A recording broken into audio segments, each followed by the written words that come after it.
everyone. Welcome back to another episode of Prescribing Possibility. Today's conversation, it hit me straight in the heart as a human and a mom because it touches on something so many people feel, but they rarely talk about.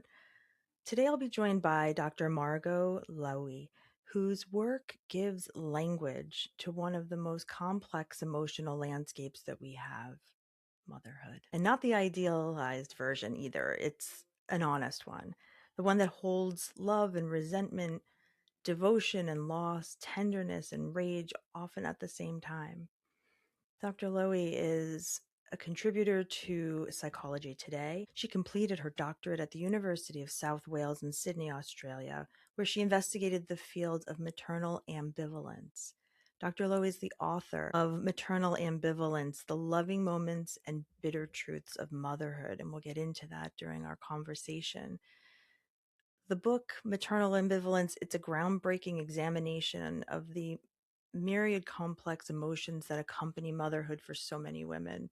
She tackles the dark and shameful feelings associated with this long misunderstood and taboo topic, offering the reader genuine self-acceptance and a transformative approach to mothering. So we're going to talk about all the feelings. And these are feelings we're taught to tuck away because we're afraid of what they might say about us. Today's conversation is one about motherhood and all of the different contradictions that live inside it. I'm so grateful to have Dr. Lowy on the show because her work invites us all to live in the truth without the shame. So I'd like to welcome you all back to Prescribing Possibility. And today our wonderful guest is Dr. Margo Lowy. Thank you so much for joining us today. Part of your work as a psychotherapist and as a researcher is in this very interesting space of maternal ambivalence, which is also the title of a book that you wrote. I would love for you to share with the audience, for those who may never have heard that term before, what does ambivalence mean in this context, and why is it important that it's named? Okay, I'm glad you asked that question. It's a really good one to start with. Maternal ambivalence, the way that I understand it, is us as mothers' ability to manage and to accept that we have many different emotions, whether they're light and dark, and whether we have to see our mothering as enjoyment and difficult, Mm, and having fear about it and having courage, and having regrets and having joy.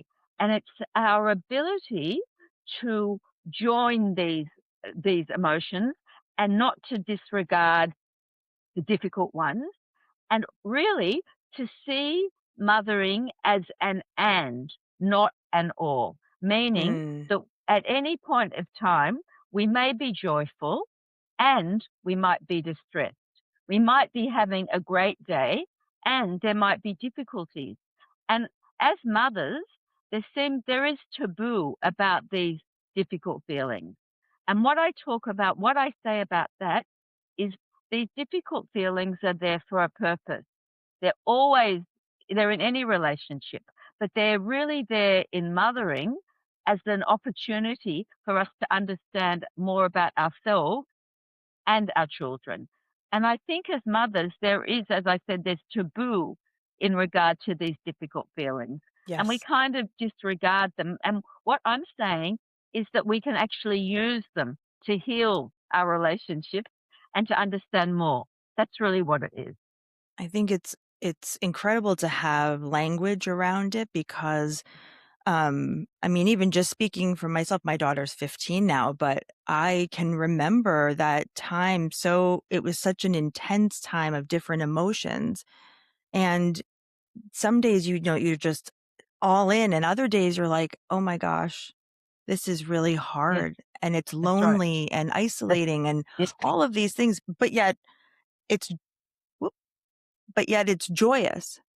Yes. Yeah. And I think it's like my work is giving mums permission to have all these feelings Yeah. and to accept them and to work with them. Hmm. And I think it's really good that you brought up that you've got a 15-year-old daughter, because although my work might seem to be only for new mothers, it's actually right along the mothering experience, Yeah. and it changes. And it's really it's really important for us to be Mhm. able to really lean into these feelings and to give ourselves permission and to have these feelings and to really have curiosity about them. Yeah. Mm. And I today, it's very difficult because there's a whole, like, what you're meant to feel that is in the social media. Like, we see these mothers fully coiffed at the school with their couple of children with them, and it's like, that's not truthful. That's not true mothering. So what I'm really talking about, I wanna get the genuine moments of mothering really understood and really, in a sense, celebrated. Yeah, we wanna celebrate the fact that mothering has all these experiences, Mhm. and I wanna lift the taboo about the difficult ones. The other thing about you brought up when you in the introduction about not knowing what ambivalence is, and I think that that's so right. It's a really misunderstood, term. A lot of people confuse it, I think because it's a long word, with indifference, Mm. and indifference is absolutely opposite. Indifference is a cutting off, whereas an ambivalence is connecting. It connects us to all our feelings, and in fact, it insists that we engage with all our Mm. feelings. Yes. And other definitions about it's like mixed feelings. Well, it's not really mixed feelings because all these feelings have a name and have a purpose. And I'm Mhm. really insistent that we really um, think about all the feelings and don't shy away from any of them. Yes. And I use some examples in my book and in my life, and maybe that will help us to understand. Yeah. And it's like we all have a version of this story. We're Yeah. at the mall with our couple of children, and it's busy. We've got a 5-year-old and a 2-year-old. And we say to the 5-year-old, it's busy. I just want to work out where I'm going to go in the mall. Just stay here for a second. Don't move. So we're looking at the map of where we're going, and we turn around, and the 5-year-old's gone. Like that feeling of, and we've all had it, and we don't know what to do. We don't know whether to cry. We Mhm. don't know whether to scream. We don't know whether to call the security guard. We're just in so much anguish. It's like the worst thing that can ever happen to us because we think, has our child gone forever? Yeah. Has someone taken them?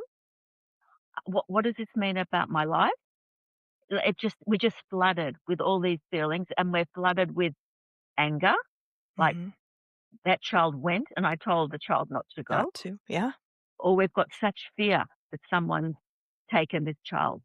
But what we do know is a minute seems like an hour. Mhm. We're just like possessed. We don't know what to do. And we're holding on to our other child for dear life. Mhm. And we're looking around and we're just paralyzed, but we're kind of, our eyes are darting.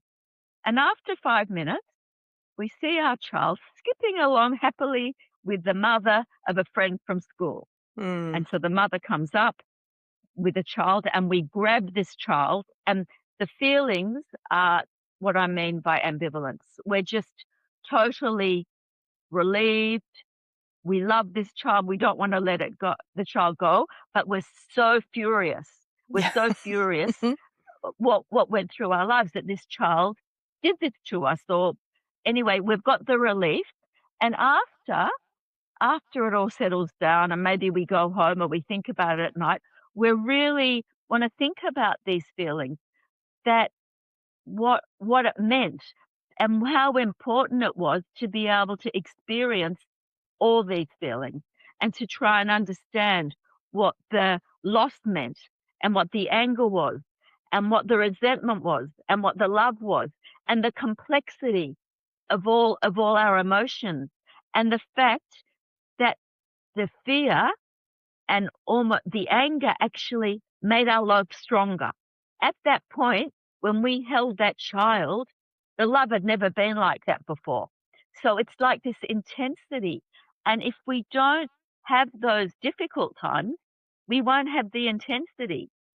Yeah. So that's really what maternal ambivalence is. And what I from my work and from my own experience, what I understand is that there's really no language for this Mm. in the mothering conversation. There's not really an understanding that what these dark, difficult feelings fuel and how important they are and how we really need to understand them. And Yeah. we really need to bring ambivalence into what we experience as mothers. And there's a whole lot of something missing in our language because we don't go there. We don't use this word or it's Mhm. misused or it's Yeah. understood, well, it's a bit of this, it's a bit of that, it's a bit of confusion. No, it's not. It's these strong feelings that we have as mothers that all have a place. Yeah. And it needs to be normalized and I that it's agree. okay and that we all have these feelings as mothers. We all have our own, but we Mhm. all have them and they're valuable. Yeah, That's they really are. what it is. It's that is such a beautiful definition, and I think, sometimes we sell ourselves short in terms of, we can only feel one thing at a time. Yes, Either we are yes, joyous or we yes, are sad, yes, but we can actually hold both at the same yes, time, and I yes, think that is something that's so powerful to realize, is that yes, it is okay to feel those things simultaneously.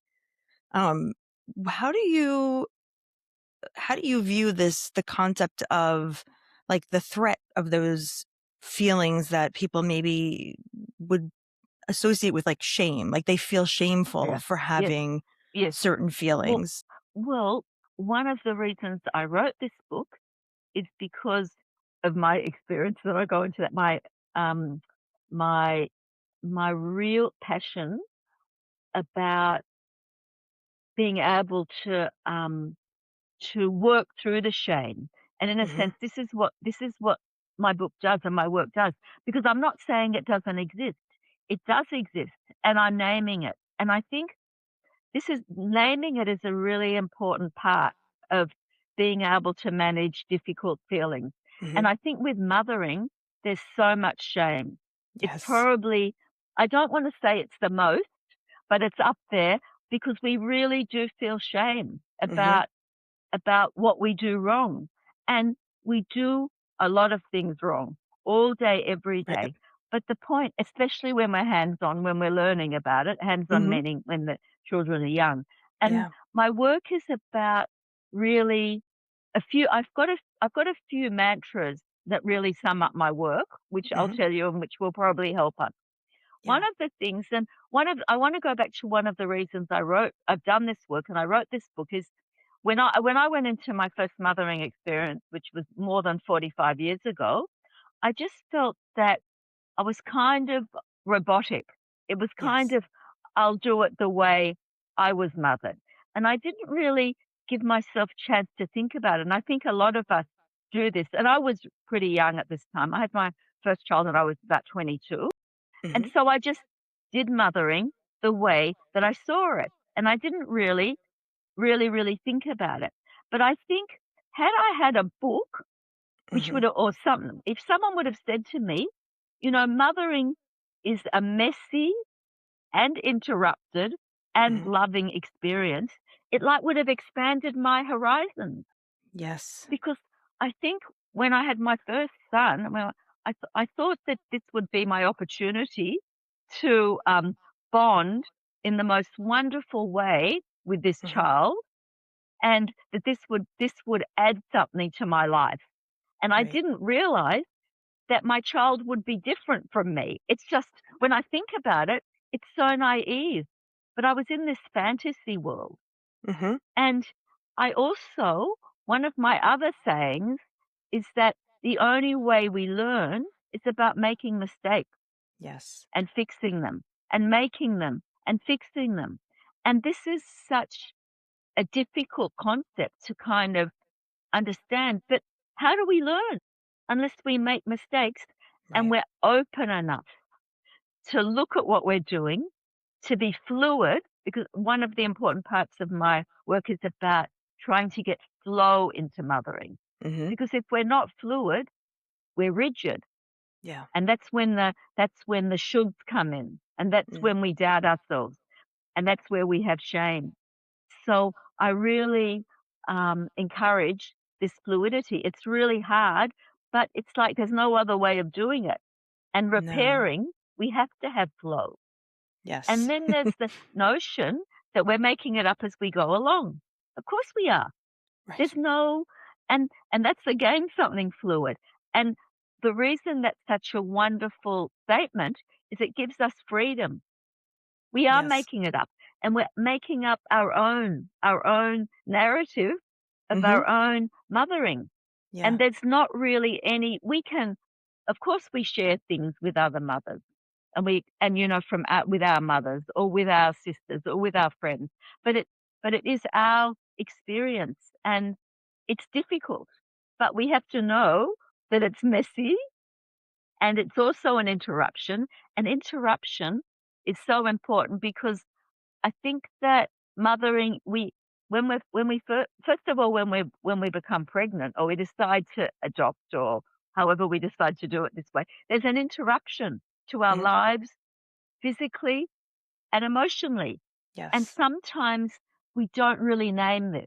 Mhm.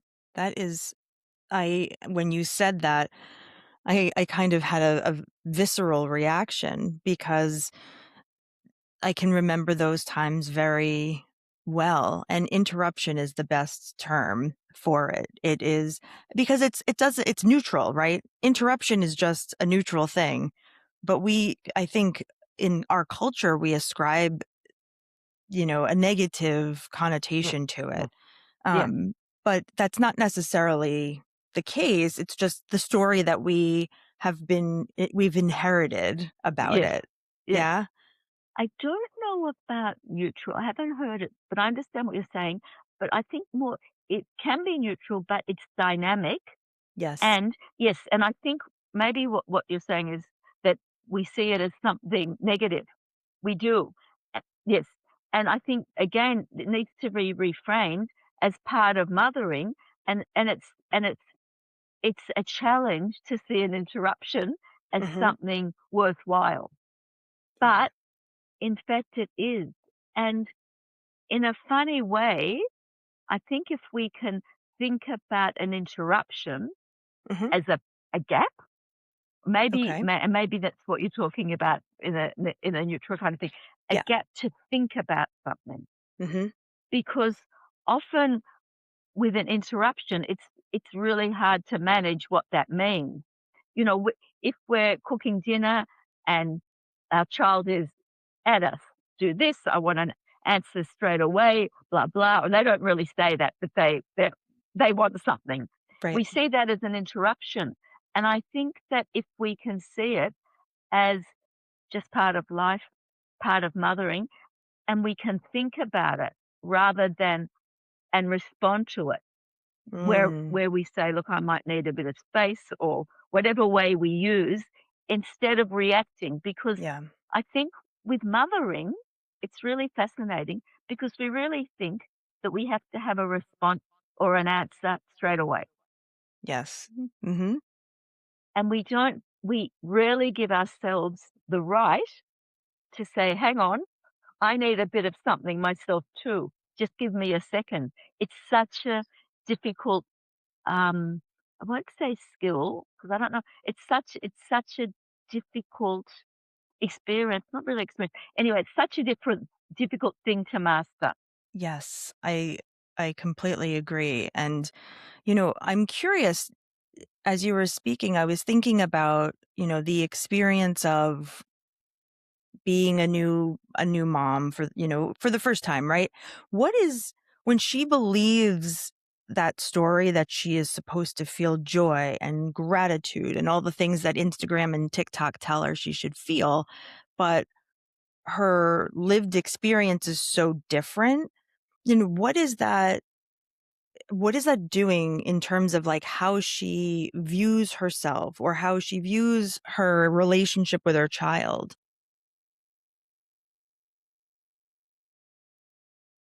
Said it gives she may develop a sense of shame Yeah. that it's not normal how she feels.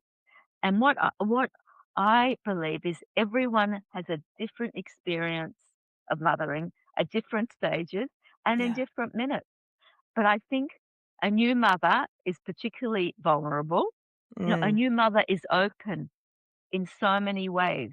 And I think that, as you say, it's like you're not told when you, well, maybe you are more these days, but I don't know if people are really told, or men are really told in enough ways that the experience will be challenging. There'll Mhm. be there'll be um, difficult times, and there'll be times that are wonderful, and it's all these things. And that's really goes back to my work. And really, what I want to tell new mothers is some mothers bond instantly. Mhm. Some mothers take days, months, years, and it is really difficult when society is, or the ideal is, you have to bond straight away. Right. And I don't know the answer to this, but what I would say is mothers, all new mothers need support. They Yes. need to be told that they're doing the they're doing it. Let me go back to one of my mantras.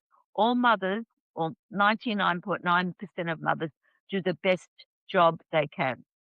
We're Mhm. not out to not do a good job. Right. So, but I think with new mothers, it's really difficult to get it right. But and because also there's the hormones are going crazy, I think it's really important to have someone with you Yeah. that's there, that's calm, that's able to physically or emotionally hold you while you're going through this time. Yeah. And That's absent in our culture, yes, largely. yes, yes. Yeah. And whether it's a partner, whether it's a friend, whether it doesn't really matter, but it's just someone who can um, can help you to feel that you're actually doing okay. Yeah. And it doesn't take much. It takes presence even, Exactly. right? Just It's having just somebody there just yes, witnessing yes, makes and such a being there. difference. Yeah. That's right. Yeah, I was gonna say as you were speaking, it struck a chord because I it sounds so similar to new moms and breastfeeding. Because I'm an OBGYN for years, going in and checking in on postpartum mothers in the morning, and breastfeeding was the same thing. It was like if the baby doesn't latch right away, there's something wrong with me. I'm not doing it right. And as you said, the relationship, the bonding can take a long time to develop. I mean, and it can be different from one child to the next, the same with breastfeeding, because it's a different human being, Yes, at right? a different moment. It's a Yeah. different human being. One is a different mother to Yeah. all one's children. And I think what we're talking about, we haven't named, is this notion of the perfect mother. Oh, And it yes. is so destructive. You would have seen that in your practice, Yes. that the mother, although it's so fascinating because we know we can't be perfect. Right. We know perfection doesn't exist, but we still try and do that. Yeah. And it's like, I'm sure you're familiar with Donald Winnicott, and I don't want to make this very that kind of Academic. academic. Yeah. Yeah, but his writing is just so fantastic for new mothers. He wrote in the 1950s, but he writes in such a beautiful, clear way. And one of Mhm. the things he says, he makes mothers human. He Yeah. says, mothers are not machines, they're human beings. Yes. And I think that that's such a beautiful endorsement of what mothers are. We're humans. We don't Yes. want to be machines because if we're machines, we don't have that vulnerability, or we don't have um, that nuance or that passion. And I think it's so timely at the moment when we're talking about mothers, and, we're not gonna go there, but we talk about this time of Mhm. AI, and how do Mm. we bring humanity back to mothering? Because it is probably the most human experience that anyone can actually Oh, experience. yes, and not even just the most human, but the most difficult. Like, I think that's, like, understated too. I can just remember, on so many times doing rounds saying, "This is, like, the hardest thing I ever did. I could go back to medical school or residency, and that would be easy compared Yes, yes, to yes. parenting and being a new mom." Yeah, that's right. I mean, what you're saying is so, so right, and that's what new mums need to be told. It's the Yes, most difficult and the most wonderful, all the things. all the things. And and also how pregnancy, like, it can really prepare you. I'm really interested in that, the pregnancy, and how obviously it's so different for so many Mhm. people. For some people, it's easy and it's natural and they're okay. And the other extreme is like people are sick the whole time. And, when you have all these feelings, and you can have different ones every day. And symbolically, that prepares you, or needs to prepare us for being mums. Yes. Often we don't learn that. Often we're told that we're given a guide to what, or a checklist, but that's really the important part of pregnancy. It's Mhm. telling us what it's going to be like. We Yes. don't get told that. This is No. what it is. Right, It's it's like going to you don't sleep well when you're pregnant because 'cause you're not gonna sleep well when the baby comes either. That's right. That's right, exactly. But not to scare women, but just to be Yeah, real. And to absolutely. open it up, and to help mothers to see, what the reality is. And also, my work is very much my books aren't only for mothers. They're Mm, for all. They're for fathers, for partners, for grandmothers, for whichever helpers, whichever carers are helping or supporting these the mothers yeah, through mothering. yeah. And, and I think I did a PhD, and I did work on maternal ambivalence. It has changed my understanding of it, but really it's a whole it's a whole time, and I used film Hmm, to understand mothering. And there's this fantastic a lot of French films are really good, and there's a French film called A Happy Event. I think it was in the 2000s that came out. And it shows what mothering is in mm, truth, and it is such a wonderful film. It puts a kind of humorous mhm, light on it, but it's really not humorous. It shows right. all the sides, and it shows her going to a milk club, which is a Hmm, mothers group, and it's so rigid, mm, and it really shows, and it's for thinking mothers, or really maybe not mothers in the absolute throes of giving birth, but a little bit longer. So it's it's it needs to be seen when one can think about yeah. mothering. Oh, I love that. Yeah, I just think that there's not enough, um, visible in our world, in our society, right? You don't see those things. yes, It's the 2 extremes, right? And it's so much more nuanced because we're just so that we're complicated as humans just that's by right. design, right? Yes, they're meant to Um, be. yes. And then Yeah, what do you say to women who may, have that feeling of shame and they're starting to kind of understand a little bit, right, that they have these differing, feelings. How do you help somebody get to that truth of their experience without them feeling like they're going to like hurt other relationships or affect their identity as, as a mother? Like how do you talk somebody through that or walk them through that? okay. I think the first thing is to normalize it, Mm, you know, to to and to also, to really acknowledge how difficult it is, but also how courageous it is to Mm. actually be able to admit it.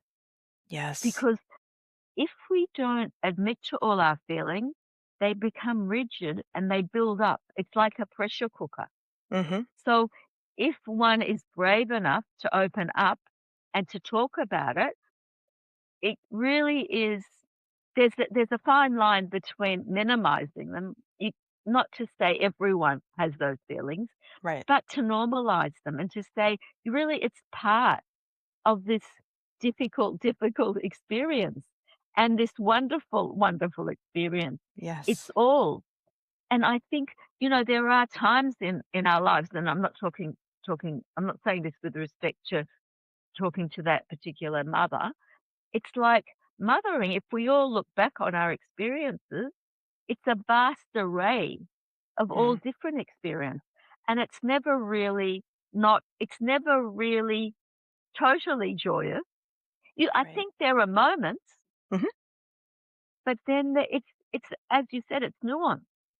Yeah. And there's difficult times, and it's about really it's the and and really focusing on the and not Yeah. the or. Because once more, if we're talking about shame, if if it's only shame, we really need to think about, but what about, so the shame is eating up all the other all the other parts of the mothering. What joyous things or what happy things or what other things, are with this? I mean, Mhm. there's got to be one thing that or two things that aren't so, difficult. But Yeah. shame is a very difficult experience because it how I describe it in the book, and I've got an example of a woman that that that is very ashamed of herself. And the story is that she saw her mother in her experience of being mothered, she kind of took things the aura game. She was either Mm. ashamed or happy. And she felt when what I talk about is um, when if say the baby slept through the night, she was a good mother. If Mm. she saw herself as good, and Yes. if the baby didn't sleep through the night, she was a neglectful or a negligent mother. So Right. it's really the splitting. If the if the child ate her lunch, she Good was a mom. nourishing mother. Yeah. If she didn't eat her lunch, there was something wrong with her. So everything was built on this premise, and her whole being went into that when the child was okay or did what she was meant to do, the mother felt okay about herself. Yeah, and the other. So when Mm. she didn't perform, she didn't feel okay. So you can imagine what it's like. You're pulled from pillar to post because Yes. you've given your identity away, and rather than see, and I think this happens to a lot of us, especially when we're new mothers. We kind of the milestone of the child, if the child walks at the right time, it's like, phew, if the child does it, there's something wrong with my child, which means there's something wrong with Wrong with me. me. And it's Mm. really hard. And what happened with this in this particular instance is the mother was very close to her own mother, almost like too close to her own mother. And her mother also did the pulled the same tricks or was the same kind of narrative with her own mother. And this young mother knew something was wrong, and she started to read around it, and she did realize that she actually was just copying the way that she had been mothered, and Mm. she gave herself permission to mother differently, which is Mm. such an unbelievable, Gift. kind of, yes, gift and a like a mountain to go Yes. over. And what I write about, she's at the park. She thought a lot about this, and she was at the park with her mother and the mother, she was like swinging her daughter on the swing, and the mother kept saying, "You're going too high. She's going to fall off. Something's going to happen." She was catastrophizing it all. And Mm. then somehow the young mother got was able, brave once again, and strong enough to say, "Listen, Mum, I really love you. You've done a great job in being my mum, but this is my opportunity. I will make mistakes. I'll Mm, do things that are wrong, but that's the only way I can learn. Your yes. job is to enjoy my daughter, enjoy your time with her, but don't tell me how I have to do it. I love you, Mum, but it's my turn." Yes. That is a difficult conversation to have. So, so difficult, but Yeah. it's like it's a conversation that one has to actually have with oneself. First. Yeah. Yeah, Yeah. very difficult.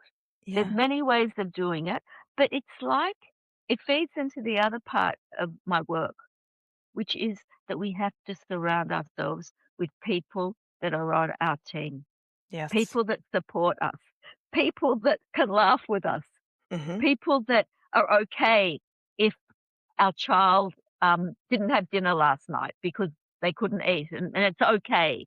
It's Right. like the okay club. Yes.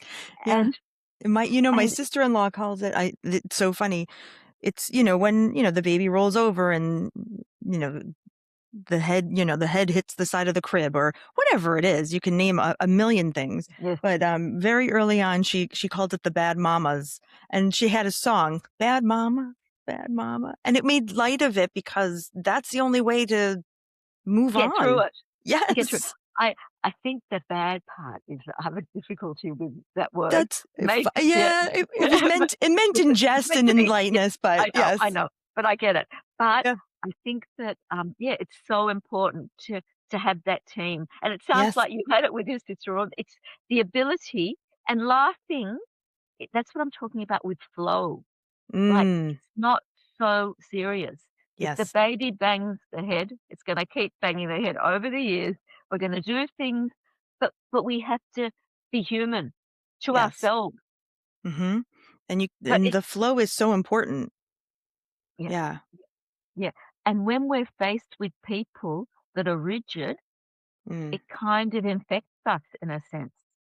And when I was talking before about having thinking space for ourselves, it's really important also to have a thinking space about the people we surround ourselves with, mm, and to be able to have a communication and to really feel that these people around us have our back. It's yes. so important. Yeah. And I think it's also, I think for anyone listening who's, a mom or a parent, you understand it from that perspective. Maybe your children are no longer young, right? They're older, or you don't have children, and you're there to support somebody, a friend, family member. These are important things to hear no matter which side of that, equation that you're on, because I think how we show up for each other um, is really understated. And in other countries, that support is so much more robust than it is here. And I think that's something that we really need to confront as a culture and society. Is it about society that we're so, um, in a sense, we're so hard on mothers?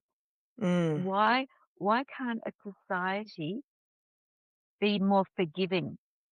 And forgiveness, and I know you talk about gratitude, mm-hmm, forgiveness is so important, self-forgiveness, mm-hmm, and that helps us forgive our child. And, we talk about, gratitude. I mean, in that story I told about the mother in the mall, being able to be grateful and mm-hmm. but and be furious Yes. because what might have we lost or what might have I lost? Mm-hmm. And the truth that feeling of what I might have lost makes us so much more grateful Yes. and love our child so much more. And I think what the other thing that's so important, and it's what you said and what I've said, is it goes right through you've still got a 15-year-old, and Mm-hmm. it's an interesting time, That's a no nice doubt. word for it. Yes, it is, it is. I've had 2 children. I've had 3 15-year-olds, and it's a challenging time. Yeah. It's a difficult time because, mm, to my understanding, mothering is a process of holding on and letting go, Yes. continual holding on and letting go, and getting that right, and it's so hard to get that right, and Yes, it is. and and I think as the mother of a 15-year-old daughter, like, how much freedom do I give her? How Yeah. much, um how much, what's the word? How much confrontation of myself do I put up with? Right. And I think that this is where the flow comes in, and this Mm. is where the ability to think rather than to react. Yes. Response is a space to think Right. before we react because with a 15-year-old girl is really finding her limits. You know, she Yes. she's playing with boundaries, and they're and it's like, you use the expression "showing up," and Mhm. one of the things that I talk about a lot is mothering is an experience of showing up every day. Mhm. And sometimes we actually don't want to, Yeah. especially when we're faced with a narky 15-year-old. But you know what? That's what we signed up for. So Yes. we've just got to do it. And that's Yeah. what our job is. And I think to release ourselves to understand that one day we'll look back on that 15-year-old experience and see the funny side Mhm. and really be able once we've got a bit of distance, which is what I have because I'm a grandmother now, when you have the distance, you can kind of, um, have a bit of wisdom that you actually can't have at that time. Right. And maybe at that Okay? point in time, you can look back and say, "I was doing the very best I could." That's right. But I'm a grandmother, but Mm. and I'm still in the same spot because I'm still have to deal with adult children Mm. and Mhm. and how I feel about this, um, moving away and getting closer, and they've got their own children, and what role do I play, and how relevant am I, how they're busy with their lives, it's the total experience. And maybe in 10 years, I'll look back at this time and think, "Well, I could have handled that differently." But in in effect, that's what mothering is. And Mm. I don't think we have it right. And that's why this notion of ambivalence is so valuable Mm. because it really fosters this idea that it's not an or experience. It's not terrible or joyful. It's both. Where we What is lost in the language of mothering is this notion of ambivalence, that we're Mm. not split. We're not empty or full. We're both. We're empty and we're full. We're not sad or happy. We're happy and sad. To give ourselves permission really to expand our mothering, because I think we often will get caught up with Mhm. the difficult parts. And of course we are, because it's like mothering is so all encompassing. Yes. And we're not really forgiving of ourselves. And Absolutely. that's another really important notion that we really need to bring into the mothering. We need to forgive ourselves. Mm. And So important. once we become mothers, that kind of because we want to do it so well, and because Yes. we've got this fantasy that we can be perfect, Right. we don't forgiving is a fluid notion. Mm. Perfection is rigid. Yes. So we really need to understand that we need to be flowing and we need to be forgiving. And this is really what mothering's about. As much as it's hard and it's almost like that sense of the awe is rigid. And the sense of the and, that you can have all those feelings in a way, it's like this does not make sense. Mhm. can hold contradictory emotions at the same time. But this is really what it is. And mothering is a paradox. Mm. There's so Say many more about that.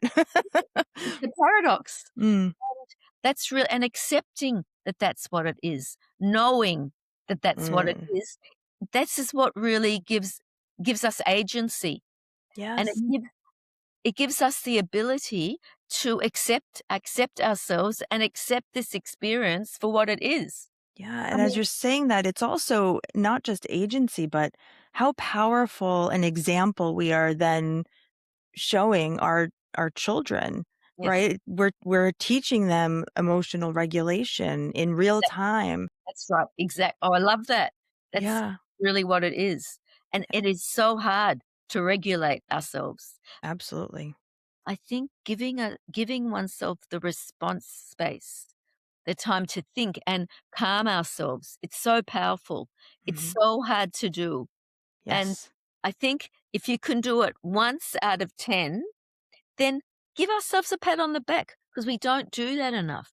We let and really, I suppose that's connected with gratitude and forgiving ourselves. It's like we have to recognize what we do that is humane, Mm, and that's wonderful because we forget those things. We minimize the good, the yes. the humane things. I don't like the word good or the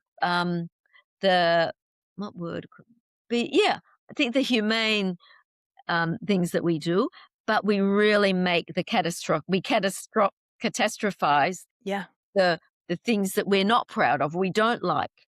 And Right. so I think we need to shrink those, the catastrophic, and grow the things that we do. And when even when I look back on my mothering, I do that, and I'm trying to recalibrate that.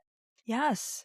Yes. And I think that that's an important point is that, we if we can view it right through a lens of compassion and a lens of just self-kindness, like I was doing the very best I could at the time So with what I important. had, right? It changes that what could have been a very, you know, defining Yes, way of looking at your mothering, and it can offer it that humanity that it really demands and deserves. yes.